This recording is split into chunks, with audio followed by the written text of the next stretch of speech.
When you think about gaining weight, where is the very first place you imagine it showing up? Oh, usually the waistline. Right. You look in the mirror, you pinch your waistline, maybe your hips, and you think, okay, there it is. Yeah, the classic pinch test. Exactly.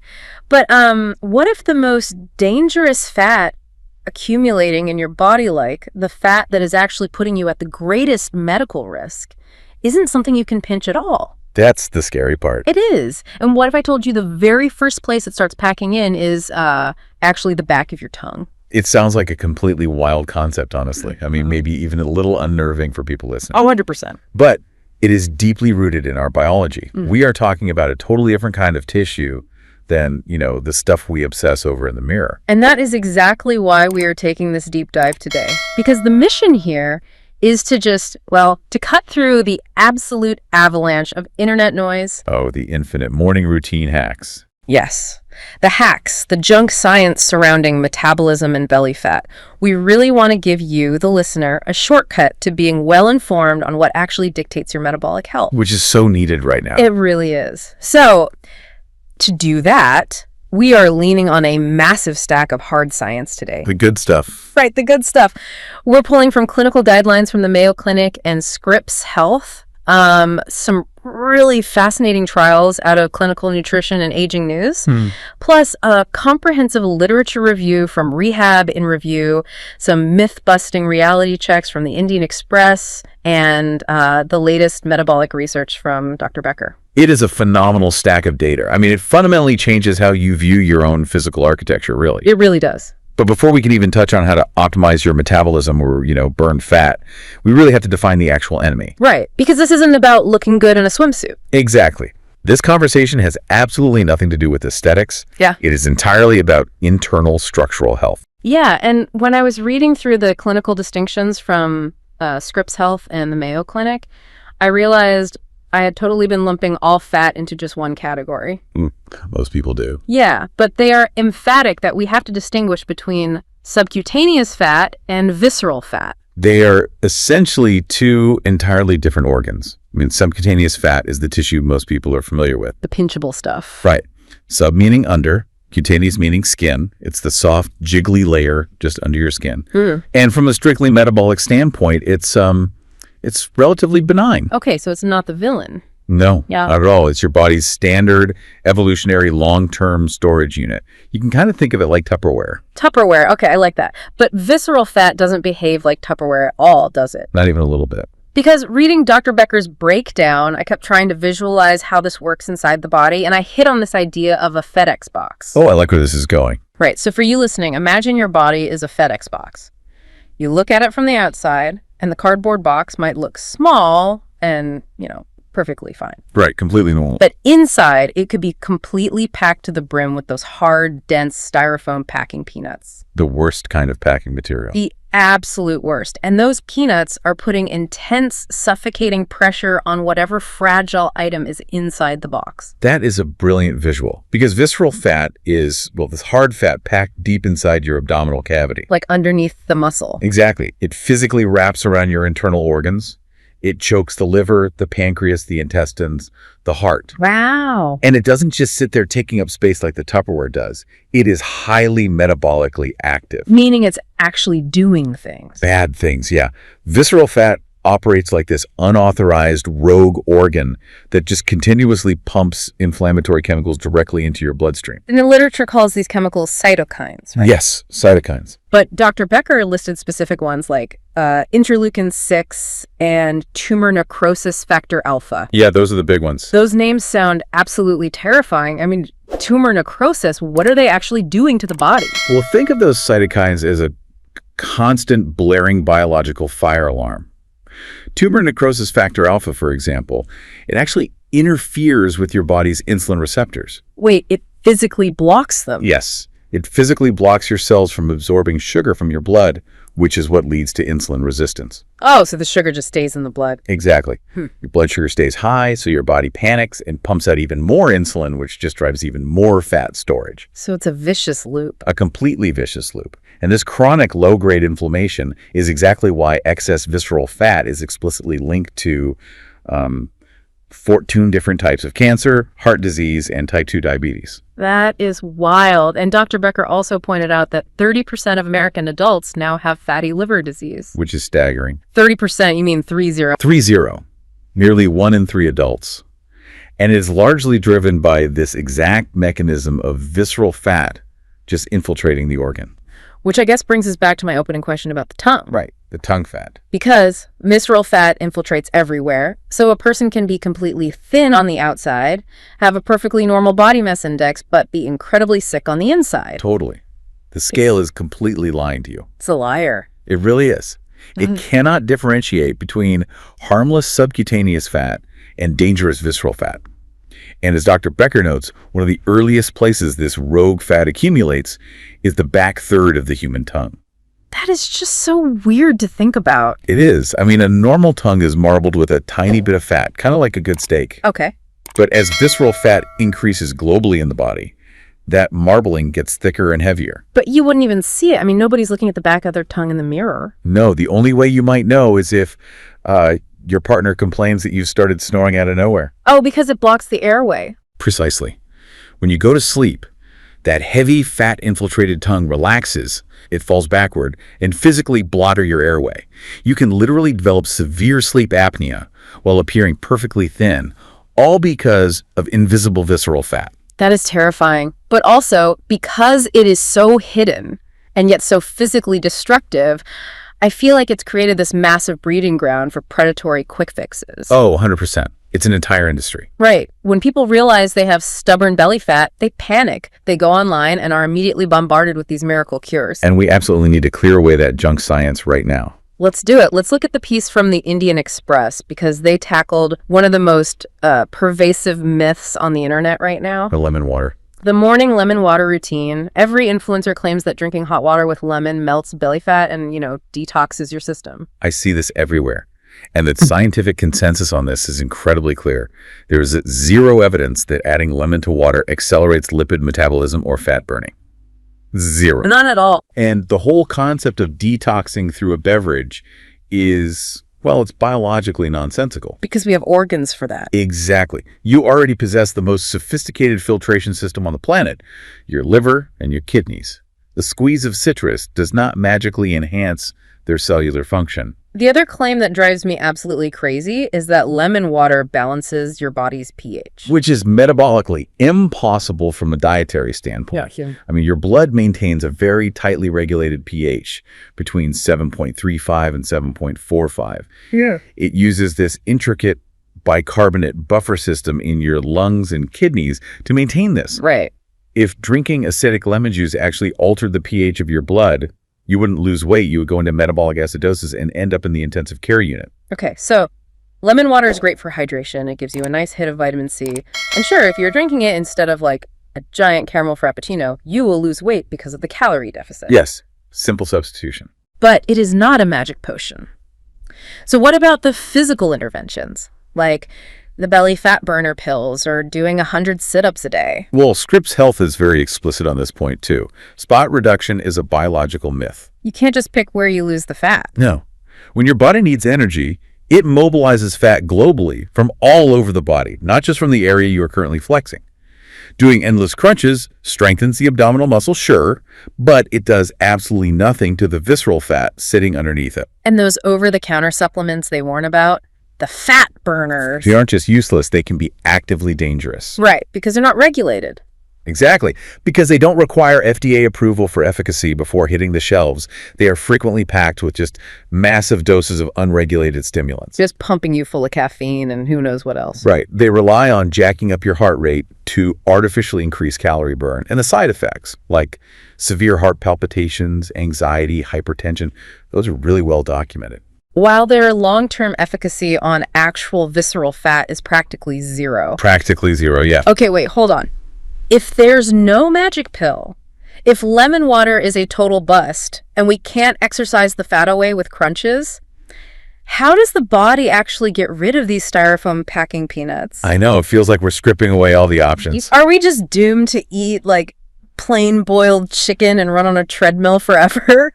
I completely understand why it feels hopeless when you strip away the gimmicks, but the reality is actually far more empowering. Okay, give me some hope here. You don't need a magic pill because your body actually contains a built-in mechanism designed specifically to incinerate visceral fat. Most people just don't know how to turn it on. And this is where the research gets incredibly fun. We are talking about brown fat. Yes, brown adipose tissue. Most adults assume all fat is white fat, which is the storage tissue we talked about, but we also retain small amounts of brown fat. And where is that usually located? It sits predominantly around your neck, your collarbone, and running down your spine. And Dr. Becker explains it is literally brown in color, right? Because it is absolutely packed with mitochondria. Exactly. Mitochondria are the powerhouses of the cell, as we all learned in grade school, and they are extremely rich in iron. When that iron oxidizes, it gives the tissue a dark, rusty brown color. Okay, but what does it actually do? Its biological function is the exact opposite of white fat. White fat hoards energy. Brown fat destroys energy to generate heat. Destroys energy. Yes, this process is called non-shivering thermogenesis. Non-shivering thermogenesis. And here's the crucial detail for anyone listening. When brown fat is activated to generate heat, where does it get the fuel to burn? It pulls it directly from your white visceral fat stores. That is amazing. It is literally good fat that eats bad fat. It acts like an internal furnace. Yeah. But the furnace is normally kept off because generating heat is metabolically very expensive.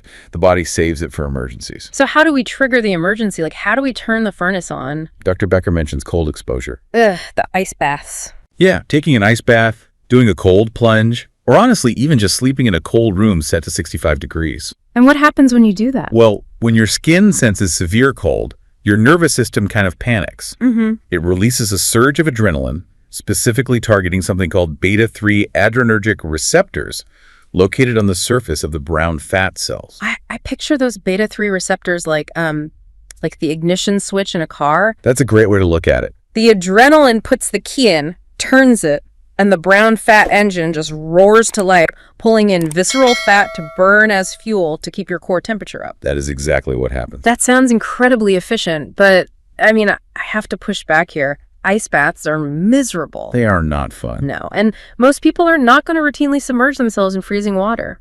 So is there a back door? Can you flip this metabolic switch without having to freeze yourself? Yes, and this is where we look at nutrition through an entirely different lens. Okay. Certain specific compounds in food act as chemical mimics. They bind to those exact same receptors and trick the body into activating brown fat. Wait, really? So instead of cutting calories until you're starving, you can use specific foods as like biological kindling to throw onto your brown fat fire. Exactly. Let's examine the clinical trial data from clinical nutrition regarding green tea, for instance. Okay, let's look at it. Green tea contains a high concentration of catechins, primarily one called EGCG. And Dr. Becker highlights that EGCG directly activates the beta-3 receptors, mimicking the adrenaline response of a cold plunge. So it's basically a cold plunge in a mug. Chemically speaking, yes. And the trial in clinical nutrition tested this rigorously. They took women with central obesity and gave them a high daily dose of EGCG, specifically 856.8 milligrams every day for 12 weeks. And what happened? The physiological changes were profound. They recorded significant weight loss and, more importantly, a severe reduction in waist circumference. Which, as we established earlier with the tape measure idea, is the primary indicator that visceral fat is actually melting away. Precisely. But the blood work in that study is what really caught my eye. They saw an increase in something called adiponectin. What exactly is that? Adiponectin is a highly protective hormone secreted by healthy fat tissue. Okay. It improves insulin sensitivity, meaning it basically makes your muscles hungrier for glucose, so it pulls sugar out of your blood safely. Oh, that's great. But as visceral fat grows, it actually suppresses adiponectin. So seeing it rise in this trial proves the EGCG was reversing the metabolic dysfunction at a cellular level. Wow. And it also inhibited ghrelin, right? The hormone that screams at your brain that you are hungry. Yes, it quieted that hunger signal. And this wasn't an isolated study either. The data from Aging News looked at elderly patients with metabolic syndrome. Just drinking 3 cups of standard green tea a day for 60 days led to major reductions in waist circumference. And Dr. Becker points out a really simple optimization here. If you want maximum efficiency, switch from standard steeped green tea to matcha. Because it's more concentrated. Exactly, because matcha is the entire tea leaf ground into a powder. Yeah. You are consuming exponentially more EGCG per cup. So green tea is a powerhouse. But our source from Rehab and Review brought up another pantry staple, which is apple cider vinegar. Yes, the ACV trend. They looked at a randomized, double-blind study of 120 overweight adolescents and young adults. And they administered a very specific morning dose of apple cider vinegar, just 15 milliliters over 12 weeks. And for context, 15 milliliters is literally just one single tablespoon. Right, a tiny amount. But 1 tablespoon a day led to a significant reduction in body mass index and vastly improved fasting blood sugar compared to the placebo group.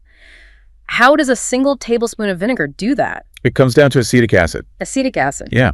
When you consume acetic acid before or alongside a meal, it slows down gastric emptying, which is the rate at which food leaves your stomach. Okay, so you feel fuller longer. Yes, but more importantly, it actually inhibits the digestive enzymes that break down complex starches. Mm-hmm. Yeah. So instead of a massive spike in blood sugar and a subsequent flood of fat-storing insulin, the sugar enters your bloodstream slowly and steadily. Oh, wow. It's like putting a speed bump in your digestive tract. That's a perfect analogy. So let's talk about omega-3 fatty acids next, because Dr. Becker's notes on this totally upended my assumptions. I always thought omega-3s were really just for brain health. Most people do, and they are critical for your brain, but also for cellular membrane fluidity. Meaning what? They make your cells more pliable, which allows insulin receptors to function correctly. But Dr. Becker points out that omega-3s also actively recruit and increase brown fat mass. They actually build more of the furnace. Exactly. But the surprising part for me was the dosage. Because you assume you need to be chugging fish oil or eating massive, expensive, wild-caught salmon fillets every single day. Right, which isn't sustainable for most people. No. But there was this Iceland study comparing a high-dose salmon diet with a low-dose cod diet. And the cod group was only getting 284 milligrams of omega-3s per serving.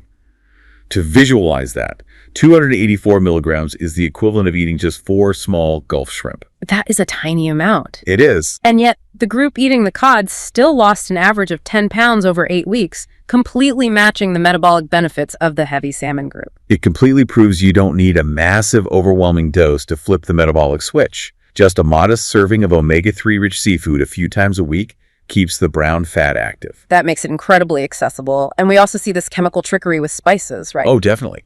Capsaicin, the active compound that gives chili peppers their heat, it binds to TRPV1 receptors in your body. And those are the receptors that detect physical heat. Yes. So capsaicin is essentially a chemical illusion. It tricks your brain into thinking your core temperature is dangerously hot. Okay. The brain overcompensates by triggering a massive cooling response, which ironically involves activating brown fat to regulate your internal thermostat.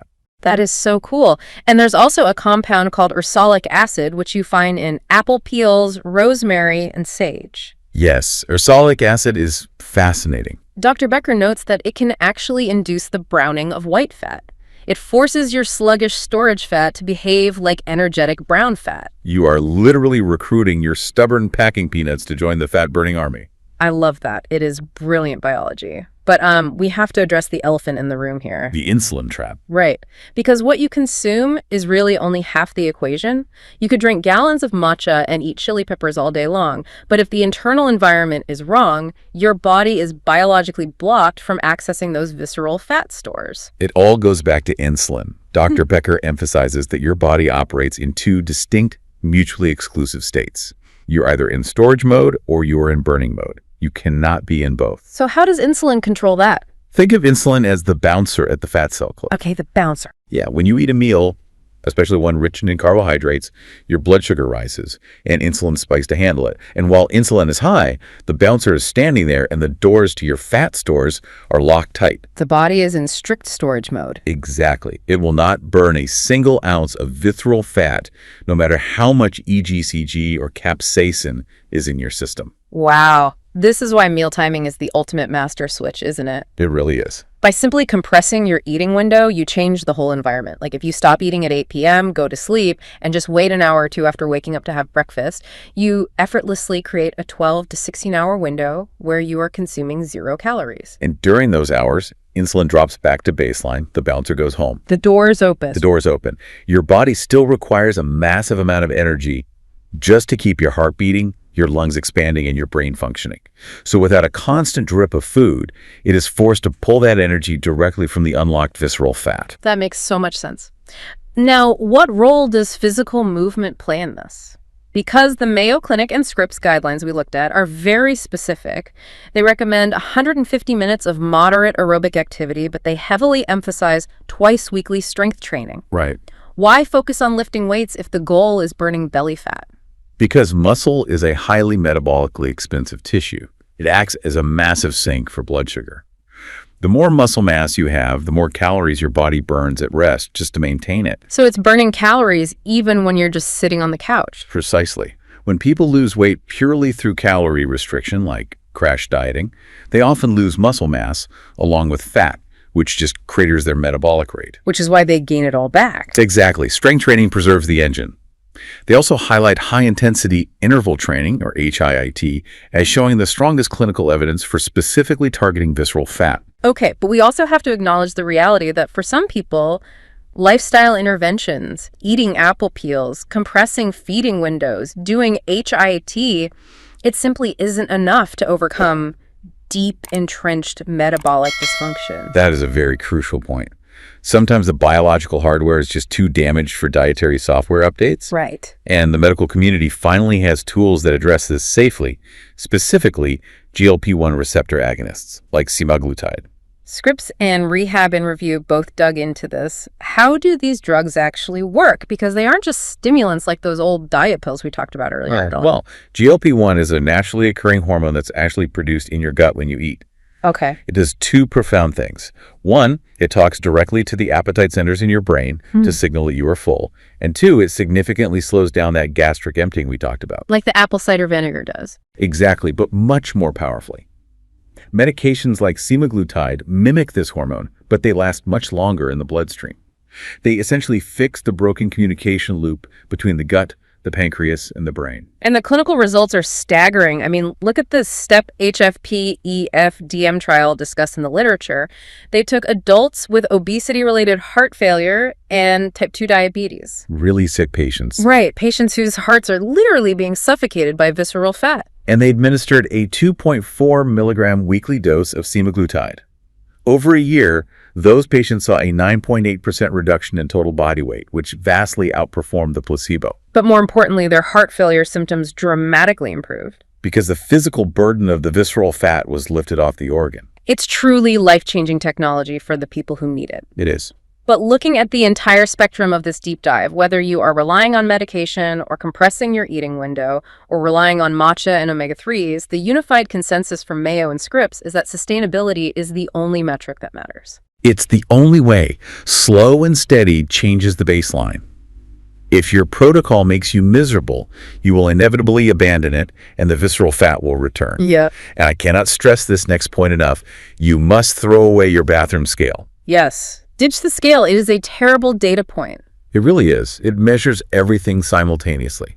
Bone density, water retention, muscle mass, and both types of fat. So you could successfully burn, say, 3 pounds of dangerous visceral fat and then build 3 pounds of protective muscle. And the scale won't move an inch. Right. You will feel like a total failure when biologically you are vastly healthier. Exactly.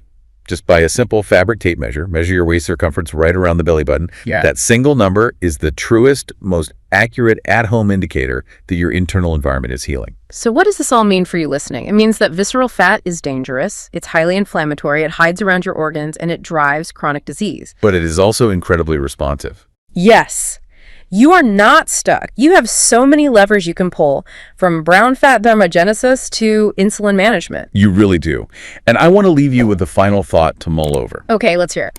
Throughout this conversation, we have seen how visceral fat actively releases chemical flare guns into your blood, and how specific compounds like EGCG or capsaicin send direct chemical signals to activate your internal furnace. It is an ongoing chemical dialogue. Exactly. So perhaps it is time we stop viewing food merely as arbitrary calories to be punished and burned away on a treadmill. Right. Instead, start looking at food as biological code. Every single meal is a software update. You are using that code to program the highly intelligent living organs inside your body. You get to choose whether you are downloading a virus that packs your system with inflammatory styrofoam or a performance upgrade that unlocks your metabolism. Man, I love that framework. Are you locking the doors with high insulin, or are you flipping the thermal switch? It just gives you total agency over your health. It really does. Thank you for joining us on this deep dive. Take these insights, brew a cup of matcha, and start programming your metabolism for the better.